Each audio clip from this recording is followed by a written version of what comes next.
James Turner for the untouchable, true school sports. Let's go, baby. Bow! Be careful what you wish for because it can become a reality. Yeah. All right, so consider this my last video officially putting, you know, the bow on top of Inoue Cardenas fight week. It was truly, for me, a special fight week. It was the culmination of damn near a decades-long work of covering boxing here on YouTube, and definitely the Monster Inoue.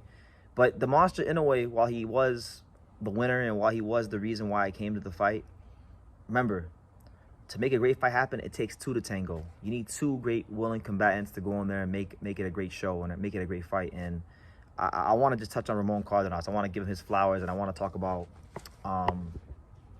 what could be next for him. Because truth be told, if we're just being honest, you guys know that I do a pretty good job of covering not just, you know, obviously Japanese fighters, but you know, obviously the American fighters too, and just anybody from anywhere in the world who I learn about that is a good young upcoming fighter, whether it be a prospect or contender. I always try to be, you know, someone who talks about these guys early, years in advance, before they get to the world level or before they become overly famous. It's just, I love fighter development. I love seeing guys develop.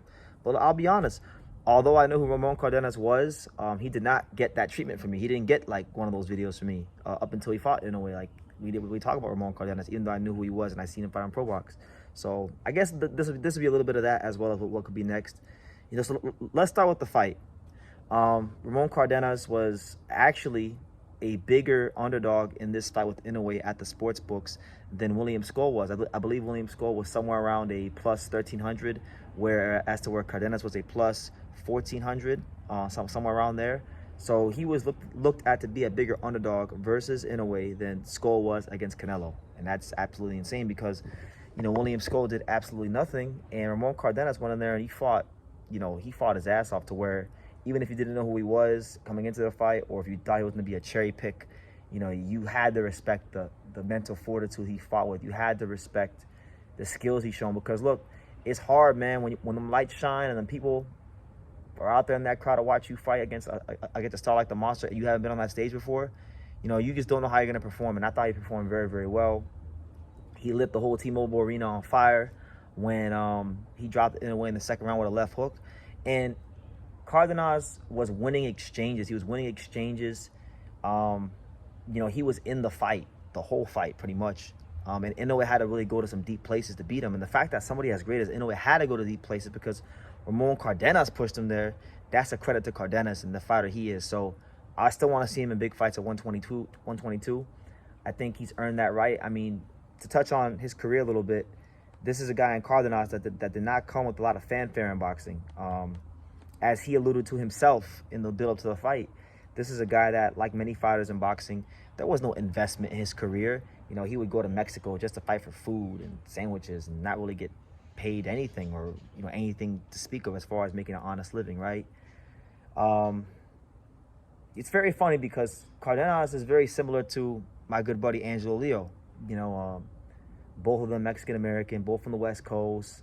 Both of them drove Uber. Yeah, for those of you who don't know, Angelo Leo, at one point in his career, he drove Uber. Ramon Cardenas drove Uber. They did what they had to do to make ends meet, right? And they're both pro box fighters, so I see a lot of similarities in their story, you know? But, like, he got his moment, and he fought his ass off, and, you know, he's only had real management for, like, a couple fights in his career, according to him. And, you know, now he's thrusted himself into a position where, you know, he's a guy that people want to see fight. They want to know, okay, is this guy really like one of the best 122 pounders in the world, or did he just land a lucky punch against Inoue? Did he just fight up to the level of competition? You know. So look, I think there's a lot of good fights out there. I think there's some value in a couple of fights out there. A couple of fights really just jump off the page when I talk about Ramon Cardenas. The first fight that jumps off the page to me is the Luis Nery fight. Luis Nery did fight his last fight at featherweight against Kiyonosuke Kameda, the cousin of the Kameda brothers. He won easily, but he's not ranked there yet, and I don't know if he wants to campaign there because that featherweight shit is different. I mean, featherweight's got a lot of things to worry about if he decides to go that route. So he might just be best suited to stay at 122. If he does, I think Ramon Cardenas versus Luis Nery is the fight to make. I think it's one of I actually think it's one of the most electric fights you can make in boxing. I think their styles mesh very, very well. You know, Nery's a volume puncher. Southpaw, loves to come forward, loves to bring the action. Cardenas doesn't have like world-class footwork or world-class feet, just as far as moving around the ring. But Cardenas,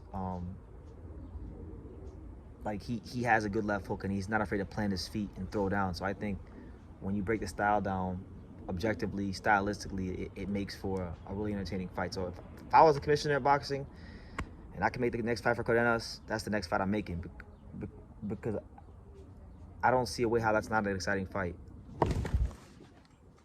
The other two fights that jump off the screen to me when I look at Ramon Cardenas and what could be next for him are definitely Sam Goodman. You know, Sam Goodman's been talking a lot about how he wanted the Inoue fight, but, you know, he ruined everybody's Christmas in Japan pulling out the fight because they don't really know how to run a proper training camp, and he kept getting cut, so it is what it is. But I think if he wanted to get back on that level where he could thrust himself into maybe getting an Inoue fight, Ramon Cardenas versus Goodman could be a good matchup. You know, Goodman isn't a big puncher. He likes to box and move, but you know, he's shown in the past, you know, if you press him enough, he'll mix it up with you. So that could be a good fight as well.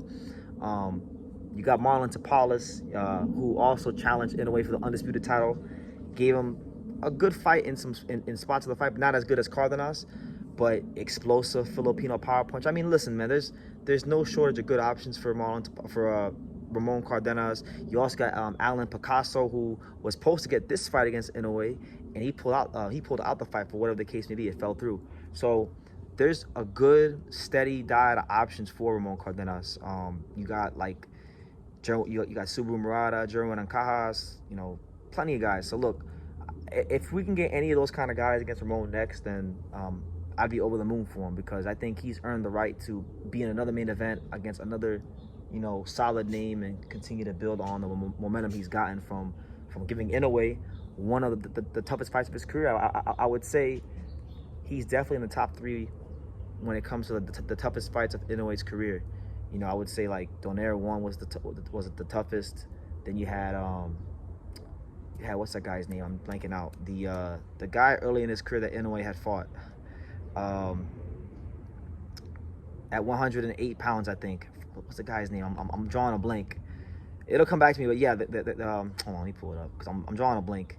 Ryoichi Taguchi. So the Donaire 1, Ryoichi Taguchi, and now Cardenas. I would say those are the 3 toughest fights Inoue's had in his career. So to even just be on that level, and to say that, you know, along with Nery, you're one of the first only guys to drop him. That's a huge credit to you. And I just think he needs to work on his footwork a bit more.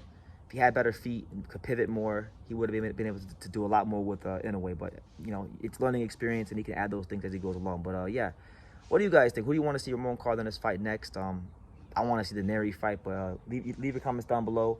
Make sure you guys take the time to subscribe. And like I say in every single one of these videos, you can love me or you can hate me, but I'm just a kid from Daniel. So until next time, take your ass. Thank you for watching another video on the untouchable True School Sports Empire. I'm in the fight capital of the world, Las Vegas, Nevada, and we got a monster in town. For more great boxing content from America to Japan and everywhere else in between, make sure you guys subscribe, stay tuned, and keep it locked.